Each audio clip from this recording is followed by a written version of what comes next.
Assalamualaikum warahmatullahi wabarakatuh. Perkenalkan, nama saya Faridatul Husna.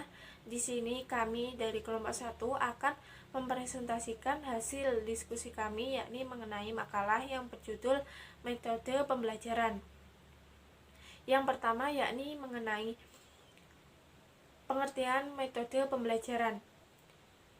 Hamzah B. Uno dan Nurdin Muhammad mendefinisikan metode pembelajaran sebagai cara yang digunakan guru dalam menjalankan fungsinya dan merupakan alat yang digunakan untuk mencapai tujuan pembelajaran. Agar tujuan pembelajaran dapat dicapai peserta didik dengan efektif dan efisien, tentunya pendidik harus mempunyai metode pembelajaran yang tepat pula. Jadi, dapat disimpulkan bahwa metode pembelajaran adalah suatu prosedur atau jalan tempuh yang digunakan untuk melakukan pembelajaran. Selanjutnya yakni macam-macam metode pembelajaran. Yang pertama, metode ceramah. Metode ceramah merupakan metode yang efisien dan sederhana. Metode ini sering digunakan guru karena persiapannya yang mudah dan sederhana. Metode ini digunakan dalam penyampaian pesan secara lisan. Jadi, dapat disimpulkan bahwa metode ceramah adalah cara penyampaian bahan ajar atau materi pembelajaran dengan cara lisan atau penuturan langsung kepada peserta didik dalam kegiatan belajar mengajar. Yang selanjutnya yakni alasan penggunaan metode ceramah. Adapun alasan digunakannya metode ceramah antara lain, yang pertama, peserta didik benar-benar memerlukan penjelasan dari pendidik karena adanya bahan pelajaran baru atau informasi baru untuk menghindari kesalahpahaman. Yang kedua, bahan pelajaran yang disampaikan berupa fakta atau pendapat yang tidak terdapat dalam bahan bacaan lainnya. Yang ketiga, pendidik merupakan pembicara yang bersemangat sehingga diharapkan dapat memotivasi peserta didik untuk melakukan pekerjaan yang baik pula. Yang selanjutnya, kelebihan dan kelemahan metode ceramah. Yang pertama, kelebihan metode ceramah antara lain sebagai berikut. Yang pertama, efisien dalam pemanfaatan waktu dan biaya. Yang kedua, meningkatkan daya dengar peserta didik dan menumbuh kembangkan minat belajar dari sumber lainnya. Yang ketiga, memperoleh penguatan dari pendidik dan peserta didik. Pendidik dapat memperoleh penghargaan, kepuasan, dan sikap percaya diri atas perhatian yang ditunjukkan peserta didik. Selanjutnya, pendidik dapat menguasai arah pembicaraan seluruh kelas. Sedangkan kelemahan metode ceramah antara lain sebagai berikut. Yang pertama, peserta didik yang memiliki gaya belajar visual akan kesulitan menangkap pembelajaran, sedangkan peserta didik yang memiliki gaya belajar audio akan mudah untuk menerima pembelajaran. Yang kedua, kegiatan belajar mengajar akan menjadi sebuah kebosanan bagi peserta didik jika berlangsung dalam waktu yang lama. Yang ketiga, akan menjadikan peserta didik menjadi pasif. Yang selanjutnya, meningkatkan keefektifan metode ceramah. Adapun untuk meningkatkan keefektifan metode ceramah ini, perlu mempersiapkan pendidik dan kondisi peserta didik yang optimal.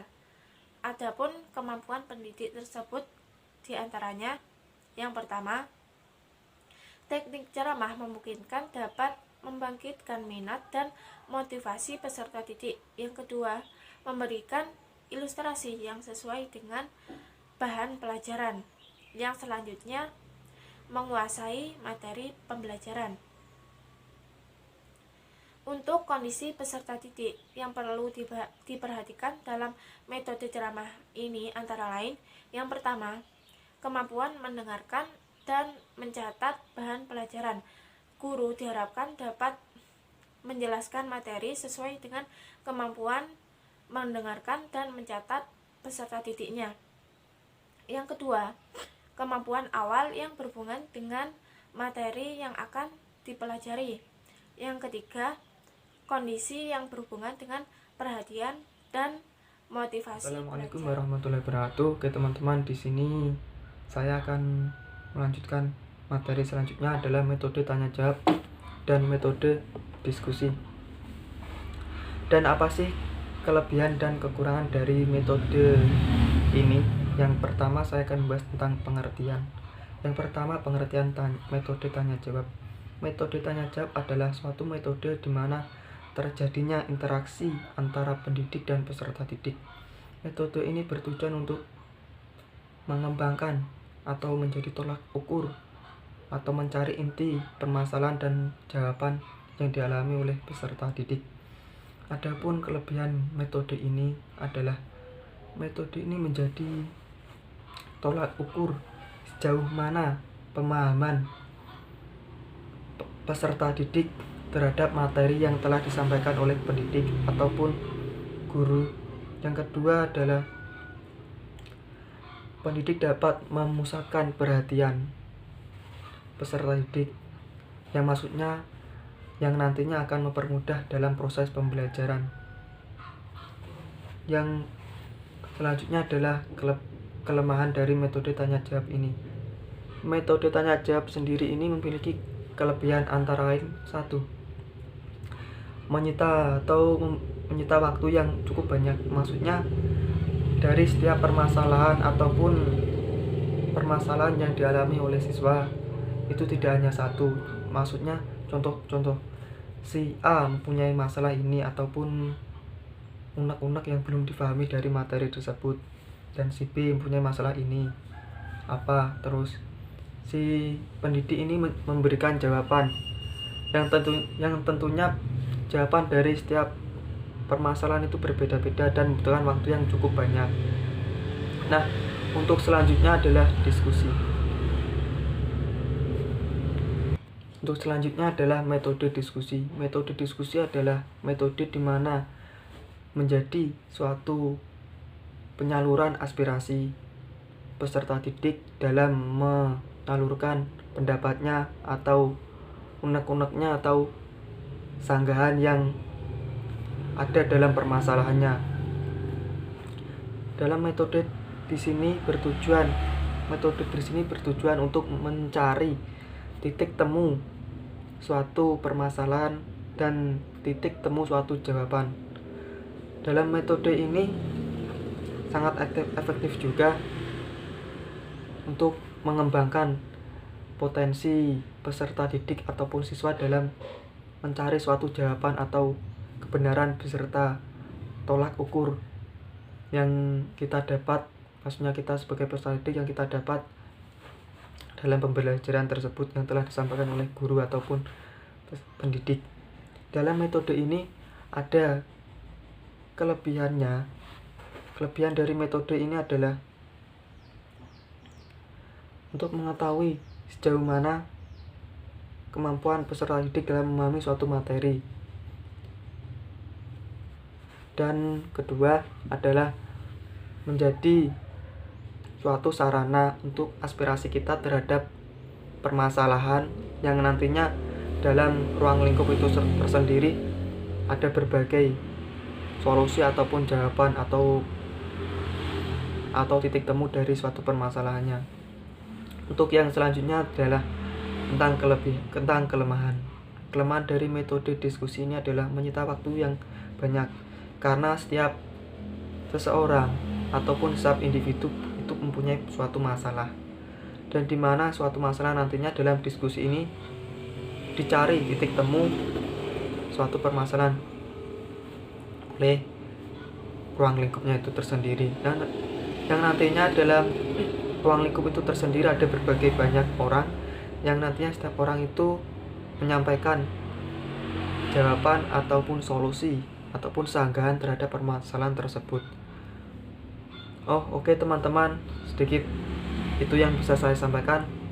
Bila mana ada kurangnya mohon maaf. Wassalamualaikum warahmatullahi wabarakatuh. Bismillahirrahmanirrahim. Saya Zuin Alfi Wasiah. Di sini saya akan melanjutkan materi pembahasan dari kelompok kami, yaitu metode eksperimen. Metode eksperimen adalah salah satu strategi pembelajaran di mana seorang guru menyajikan materi pembelajarannya dengan melibatkan peserta didiknya untuk melakukan percobaan, sehingga peserta didik dapat membuktikan sebuah pernyataannya sendiri yang telah dipelajari, kemudian menyimpulkannya. Metode ini umumnya digunakan pada mata pelajaran yang sulit dipahami atau mata pelajaran yang bisa dipahami namun dapat memungkinkan salah persepsi atau salah diterima. Metode ini biasanya digunakan untuk mata pelajaran IPA. Beberapa kelemahan dari metode ini yaitu memerlukan alat pembelajaran dan biaya, kemudian memakan banyak waktu, dan apabila terjadi kegagalan dalam eksperimennya dapat berakibat salah pula dalam menyimpulkannya. Yang terakhir yaitu metode demonstrasi. Metode demonstrasi ini juga merupakan salah satu metode pengajaran dengan cara pendidik menyajikan bahan ajar dengan memperagakan, menunjukkannya kepada peserta didik suatu prosesnya, situasinya, dan lain sebagainya. Metode demonstrasi ini digunakan pendidik untuk menunjukkan suatu proses yang biasanya materi tersebut kurang dipahami atau agar lebih mudah dipahami dan diingat. Contohnya seperti membawa alat peraga global, seperti juga peta, dan biasanya itu anatomi tubuh itu. Metode ini juga memiliki tujuan agar peserta didik itu dapat mengatur dan menggunakan alat-alat dan dapat mengetahui kebenaran teori.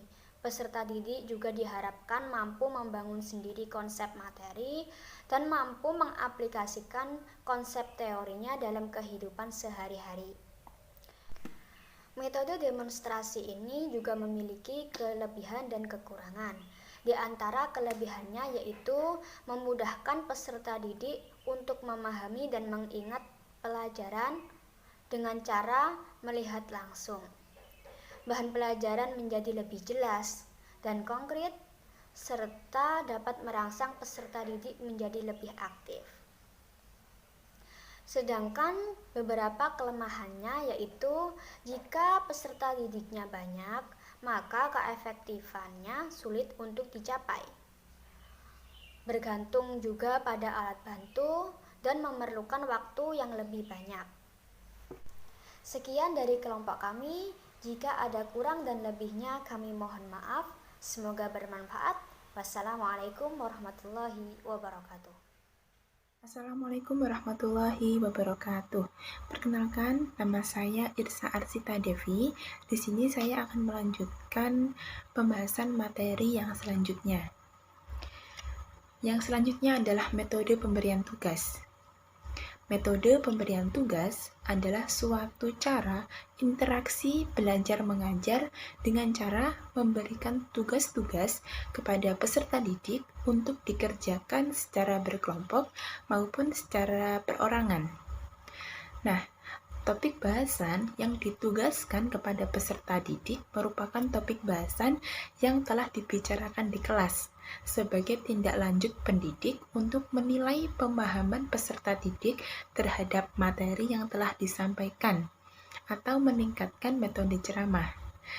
Nah, sedangkan pemberian tugas ini juga bertujuan untuk merangsang peserta didik untuk aktif di dalam penyelesaian tugas baik secara individual maupun secara berkelompok. Selanjutnya, bertujuan untuk meningkatkan keefektifan metode ceramah. Selanjutnya, alasan penggunaan metode pemberian tugas.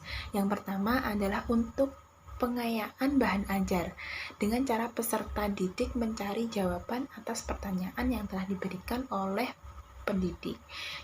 Yang selanjutnya adalah sebagai tindak lanjut dari kegiatan sebelumnya. Selanjutnya adalah kelebihan dan keterbatasan dari metode pemberian tugas. Kelebihannya diantaranya adalah melatih peserta didik aktif dalam kegiatan belajar. Yang kedua adalah mengembangkan kemandirian peserta didik. Yang selanjutnya, membina rasa tanggung jawab dan disiplin dari peserta didik. Selanjutnya, mengembangkan kreativitas dari peserta didik tersebut. Sedangkan keterbatasan dari penggunaan metode penugasan ini adalah yang pertama, sulit mengontrol apakah peserta didik belajar sendiri atau dikerjakan oleh orang lain. Yang kedua, sulit memberikan tugas yang disesuaikan perbedaan individu peserta didik. Yang ketiga, tugas yang diberikan bersifat monoton, sehingga dapat membosankan peserta didik. Yang selanjutnya adalah metode simulasi. Metode simulasi merupakan metode mengajar yang dapat digunakan dalam pembelajaran kelompok. Mengajar dengan simulasi, objeknya itu bukan benda atau kegiatan yang sebenarnya, tetapi kegiatan yang dilakukan dengan pura-pura. Ada beberapa jenis model pembelajaran dengan cara simulasi seperti bermain peran, sosiodrama, permainan simulasi, dan lain-lain. Kemudian prosedur metode simulasi yang harus ditempuh dalam pembelajarannya adalah yang pertama, menetapkan topik simulasi. Ini diarahkan oleh pendidik. Yang kedua adalah menetapkan kelompok dan topik-topik yang akan dibahas. Kemudian adalah melaksanakan simulasi dengan diawali petunjuk dari pendidik tentang prosedur, kemudian teknik, dan peran yang akan dimainkan. Yang kemudian adalah proses pengamatan terhadap proses, peran, teknik, dan prosedur dapat dilakukan dengan cara diskusi. Yang terakhir adalah kesimpulan dan saran dari kegiatan simulasi tersebut.